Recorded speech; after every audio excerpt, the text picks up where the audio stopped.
Hey guys. I'm Bob. I'm Barb. Together we make up HetteshWorld. It's Can-Am Ride Day. Where are we riding today, Bob? We're going to the historical town of Yorktown, Virginia. So we're excited. It's going to be a great adventure. Going to be learning, education, and I think some good food. Yes. So stay tuned.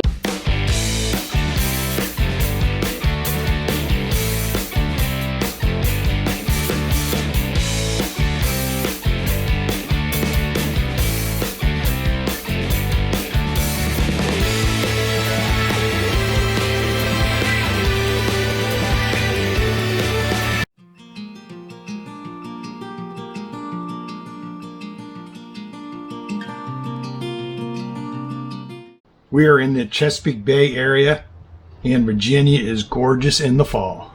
George Washington Memorial Parkway. It's kind of nice to see a road for a good president, the original president. So Election Day is coming up in the United States. We hope you all go out and vote. This video displays a small town in America that was a critical part of the Revolutionary War, and one of the reasons why you're able to still vote free today. Yep. So we hope that you get out and vote. The Yorktown battle is small, but it's a big fight for our freedom. So today we're going to be sharing a lot of things from a museum to battles. In 1691, the General Assembly authorized the Act for Ports, creating towns with wharfs, docks, and counting houses. The town would aid the British colony government by supporting trade, collecting taxes for the king on goods imported from England, and inspecting and recording outgoing cargo. One such port was Yorktown. It occupied 50 acres on the Virginia Peninsula north side. It had a deep, protecting harbor navigable by increasing large trade vessels. Its more than 200 buildings included a custom house, a church, taverns, and stately brick homes. Yorktown thrived until the mid-1700s.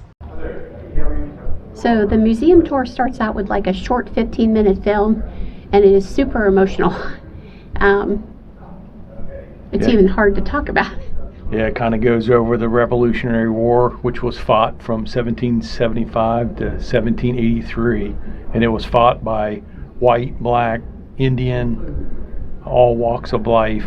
Yep, men and women. And even after we declared our independence from England, it continued on with loyalists and people still supporting versus what they called the rebels. Yeah. So they had a lot of personal stories from different standpoints. They had a really good Indian story about an Indian man who fought for our liberty, but would it give him liberty as well? The last big battle was fought here in Yorktown in 1781, but it's actually where the fight for independence really begins and continues on to today. Yep. So we just had to talk about this a little bit, and then let's take you inside and see what kind of share some of the stuff that we come across. Yeah, it was 15 minutes of on your seat. I mean, on the edge of your seat. So it was beautifully done and well worth the 15 minutes before you start your tour in the museum. You have to remember that your independence isn't. So many people, I think, take it for granted. They don't know pain and suffering. They don't know struggle. They don't know a lot of stuff, and you need to realize that it is still real. There's struggle today to not want to lose our independence. So, okay, on with the tour. Meet Thomas Perkins. He was asked what is his earliest memory of the Revolutionary War. He was 5 years old in 1770 when he witnessed the Boston Massacre from the window of his father's shop, and the memory lasted his entire lifetime. The impression made on his mind something that he could never ever forget. Yorktown became the place for taxes to fit the crown's coffers. That was the reason for the founding. But the Yorktown citizens were not happy. They joined the boycott of English imports that gained momentum after England imposed the Sugar and Stamp Act of 1760. War between Great Britain and its American colonies began in spring of 1775. I want to talk about Joseph Plum Martin, patriot soldier. He's a representation of what was considered the everyman in our fight for freedom. Who was he? He was one of 1,000 teenagers that fought with George Washington against the Brits. Why do we know about him? Because if you survived the Revolutionary War and you lived 35 years afterwards, you got a pension from the government. That's where pensions and all that started for war veterans. And you had to provide documentation, and that's how we got all the information on him today. He was 15 years old when he left his home in the fight for freedom and quest. And he ended up writing an amazing book when he was 70 years old. And he talked about the staggering loss of life, the agony of long marches, constant hunger, the bitter cold, and the fear of every battle that you would not return.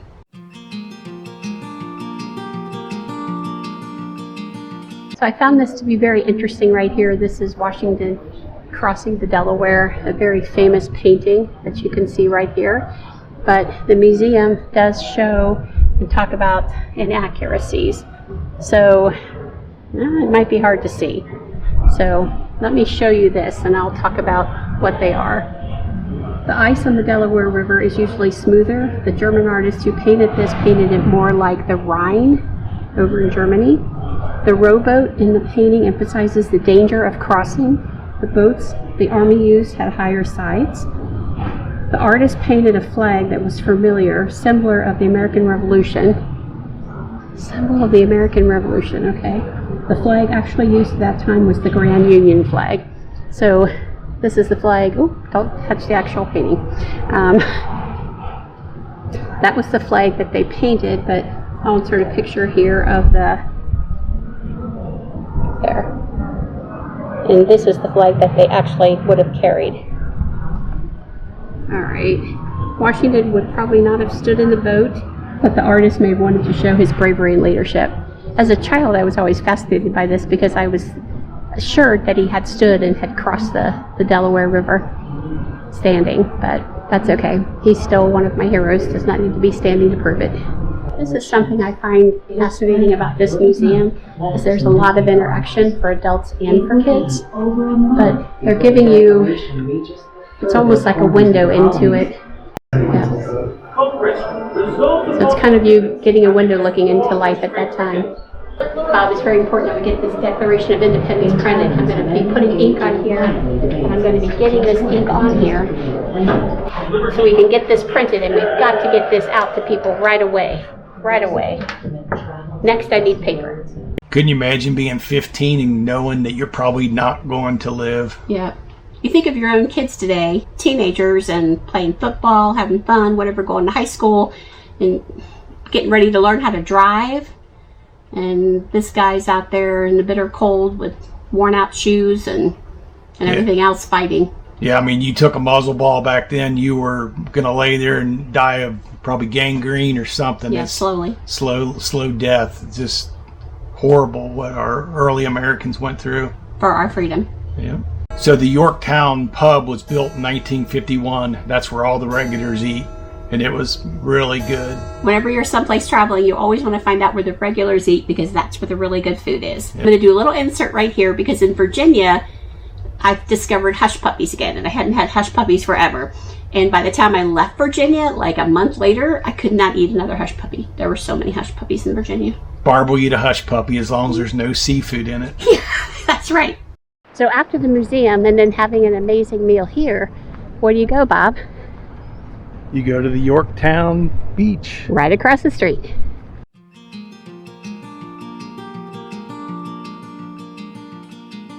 Absolutely stunning. Absolutely beautiful.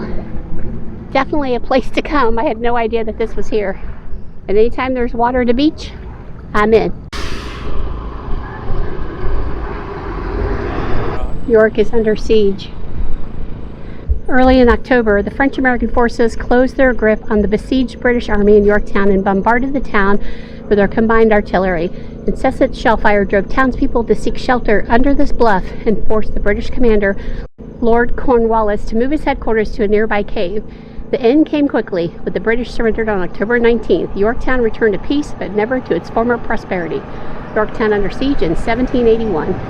Where are they at, Bob? What's happening? What's happening? Do you see them? The British are coming. The British are coming. Let's go. Hide from the redcoats.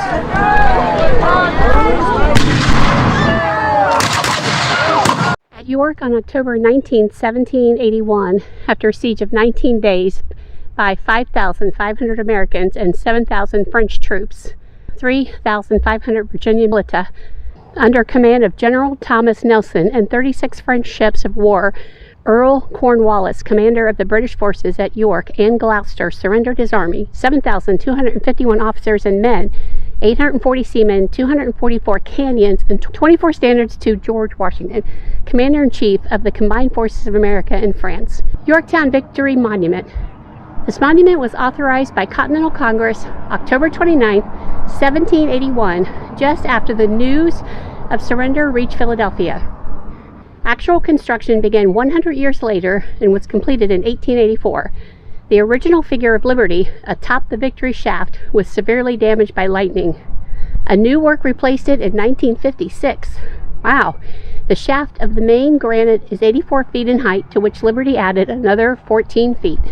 Yep, we got a lot to live for, and there's a lot of people that died to give us that. The museum itself was probably the most amazing museum that I've ever been to.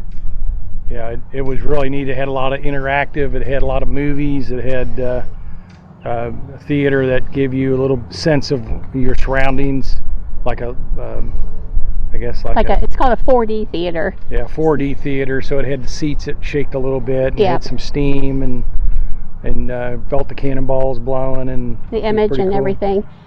So a lot of museums are kind of cheesy, and I don't really like museums that much, but this museum moved me to tears. And then seeing all that's here, and next we're going to be taking you on the ride through the battlefield. Yep. And eventually to the cemetery.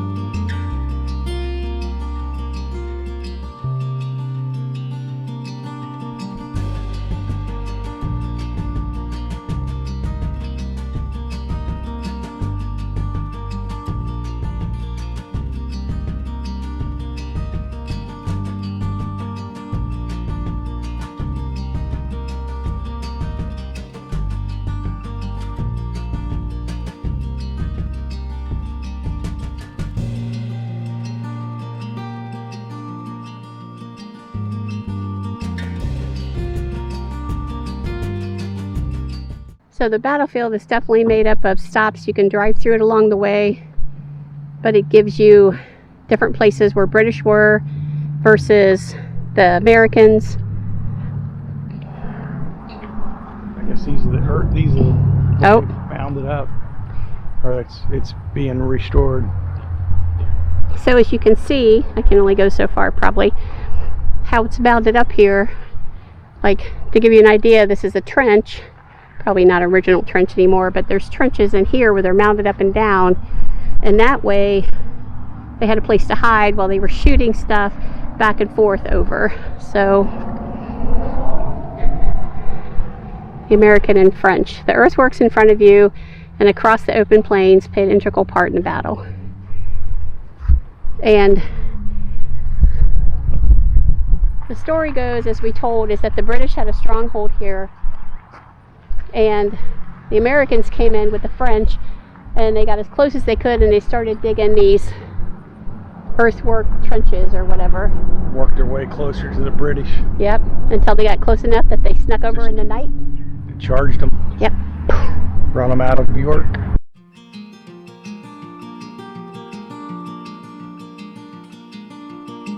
So now we've come for the first siege line. I guess it's being reconstructed. Washington troops built works like these when they opened the siege of Yorktown. The fortification, together with those of the French, made a circling line that stretched 1.25 miles from the York River to Yorktown Creek. At George Washington, he was something else, pretty spiffy. They don't want you really going back in those areas. American encampments. So they had American tents set up all the way through here. They're probably all back there. There was French and American 17,000, so there had to be a lot of tents. Yeah. And one of the ways that George Washington tricked the British in thinking that he was going to try to take New York from them is he set up encampments like they had here, but just of empty tents closer to the outside of New York. Something that was interesting, though, when we were fighting all this, even after we signed the Declaration of Independence and Britain still kept trying to fight against us, is a third were considered patriots. A third was considered loyalist to King George, and a third, what was the other third, do you remember? Kind of split down the middle, undecided. Yeah. Pretty much like our Government today. Yeah. So I'm super excited today. We are visiting with Sold on RV Life, and they are a new YouTube channel, and I want to spend a little bit of time with them so you guys can get to know them better. I'm Laura, and I am the LD of Sold on RV Life. I'm Oli, and I'm the SO of the Sold on RV Life. So SOLD makes Sold on RV Life. And then the RV Life, of course, because we live in our RV, is that it could be separate. It could be SO on RV Life or LD on RV Life. So it's both. It can be either way. So put together, mashed up, it's SO. It's Sold on RV Life. So It's a channel dedicated. to everyday life in an RV. There's our plug. That's my little thing. And you can find us just at Sold on RV Life.